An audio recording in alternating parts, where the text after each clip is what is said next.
Want to give you a little update on what we have planned for our Project Mustang this weekend. 87 Fox body. We've got basically an LMR catalog we're going to throw at it.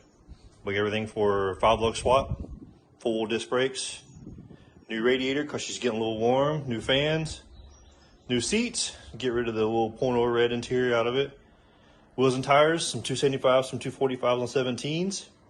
It's actually a Cervini cowhoe. We actually do have a Cervini stalker kit for it, but that's not going to go on right now. Some 1-inch lowering springs. We do have another 8.8 to go in it with some 31 spline axles in it and some 373s. And this is for later in the day. So check it out. We'll have more updates after this weekend.